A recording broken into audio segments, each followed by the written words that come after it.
channel. Today, we're delving into a story that shook a quiet community to its core, a tale of trust, betrayal, and a darkness that hid in plain sight. This is the tragic case of the Maguad siblings. In the peaceful community of Barangay Bagontapay in Cotabato, the Maguad family was well known and respected.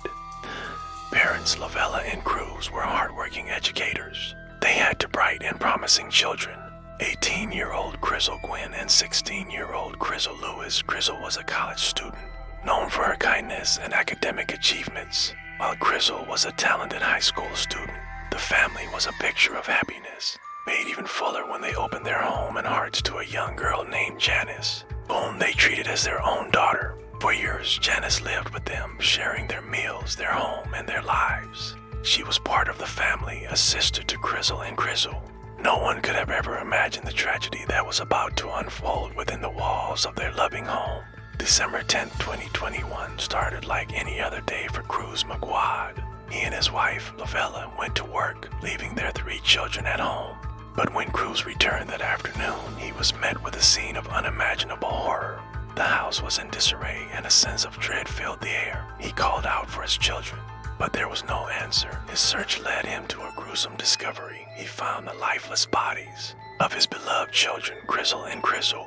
The scene was brutal. Crizzle had been bludgeoned with a baseball bat, while Crizzle had been repeatedly stabbed. Their home, once a sanctuary of peace and love, had been turned into the site of a horrific crime. Amidst the chaos and grief, Cruz found Janice, their adopted daughter, hiding and seemingly traumatized. She told a harrowing story of a home invasion. According to Janice, 3 masked men had broken into the house, demanding money and valuables. She claimed they were the ones who had mercilessly attacked her siblings while she managed to escape and hide. The local police immediately launched an investigation with Janice as their primary witness. The community was gripped by fear, believing that dangerous criminals were on the loose. The initial narrative was one of a robbery gone terribly wrong, a random act of violence that had stolen 2 young lives. The family and the public mourned, desperate for answers and justice for the slain siblings. However, as the police delved deeper into the case, inconsistencies began to emerge in Janice's testimony. Her story started to unravel under scrutiny. Investigators noticed that there were no signs of forced entry into the house. Valuables that robbers would typically take, like laptops and phones, were left untouched. The forensic evidence collected at the scene also began to point away from the robbery theory. Crucially, a hammer and a baseball bat, believed to be the murder weapons, were found near the property. The police also discovered blood-stained clothing that didn't align with Janice as account of hiding during the attack. The focus of the investigation slowly shifted. The police began to suspect that the perpetrator was not an outsider, but someone who was already inside the house that fateful day. The narrative of a home invasion was crumbling, and a much more sinister possibility was coming into focus. The turning point in the investigation came when the police confronted Janice with the mounting evidence against her. Overwhelmed by the inconsistencies in her story and the forensic proof, she finally broke down and confessed. The truth was more shocking than anyone could have fathomed. There were no masked robbers. The entire home invasion story was a fabrication. Janice admitted that she was the mastermind behind the brutal murder of her adoptive siblings. But she hadn't acted alone. Her accomplice was a 17-year-old male friend whom she had led into the house to help carry out her horrific plan. The community was stunned. The person who was supposed to be a sister, a cherished member of the family, was the one responsible for this unspeakable act. The motive she revealed was just as chilling: jealousy. Janice confessed that she harbored deep-seated resentment and jealousy towards Crizzle and Crizzle.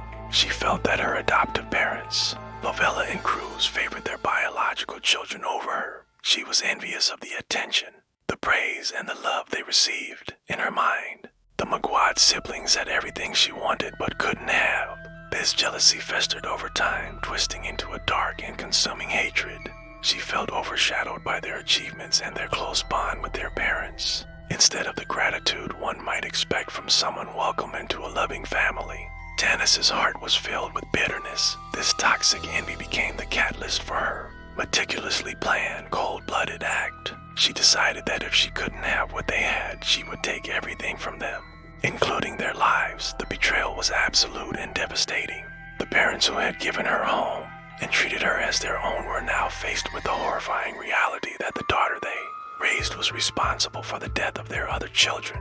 Following their confessions, Janice and her accomplice, both being minors at the time of the crime, were taken into custody. The case proceeded through the Philippine legal system, which has specific provisions for children in conflict with the law. Under the Juvenile Justice and Welfare Act, individuals under 18 cannot be sentenced to prison with adult criminals. Instead, they are turned over to the Department of Social Welfare and Development for rehabilitation.